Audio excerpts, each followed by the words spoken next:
जोङो थाबैनो मोनसे हाइकर्ट सोलिगासिनो दङ बे हाइकर्टनि अपिनियनखौ लानानै थाबैनो जोङो जायफ्रा टेट पास जाना दङ बिथांमोननि थाखाय इन्टारभिउ जोङो खालामगोन आरो बे इन्टारभिउनि गेजेरजों एपइन्टमेन्टखौ होगोन आरो सेकेन्डारियावबो जोंहा 1400निख्रुइ बारा भेकेन्ट पस्ट दङ बिनिबो इन्टारभिउआ थाबैनो जागोन आरो हायार सेकेन्डारियाव 141 साबजेक्ट टिचार भेकेन्ट दङ बिनिबो इन्टारभिउआ जागोन दा बे इन्टारभिउआ जानायनि थाखाय जिखिनि इन्टारभिउ लानायनि थाखाय लाहार फाहार बेखौ जों खालामगासिनो दं एनआइएसनिफ्राय जाय बिथांमोना डिएलएड लादोंमोन बेखौ बिटिसि बिनि सायाव जों रायलायगोन मा खालामनो हायो मोनसे पलिटिकेल कुइसन जे बिपिएफनि जि प्रधान हाग्रामा महिलारि दरं उदालगुरि समस्थियाव बिजाथि होगोन गावसोरनो देरहागोन होनदों दिनै इउपिपिएल दोलोनिफ्राय गोबां सुबुंफोरा बेयाव बाहागो लाफैदों आरो गोबां जयनिं जादों बेनि सायाव मा बुङो हाग्रामा महिलारि बिथांनि बुंनाया दा रज'ला बिथाङा गोदो बुंनाया रज'योमोन नाथाय बिथाङा रायजो राजाफोरखौ ओरैबायदि थगायबाय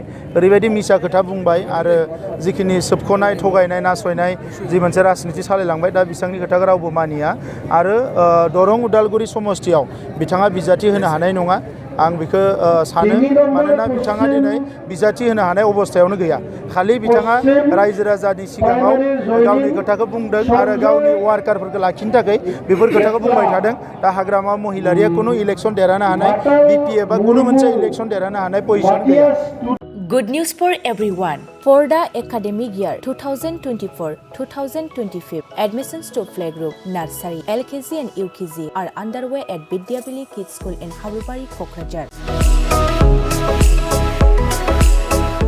This Vidyavili Kids School has many facilities for students like smart class and daycare. Indoor, outdoor game, art and craft workshop, playful learning. Environment and dance room, modern teaching aids, audio visual room. Good teachers, student one-on-one training on one language and speech development. Experienced teachers, green knowledge. Why are you waiting for the admission? Call 6900 304050 for more details.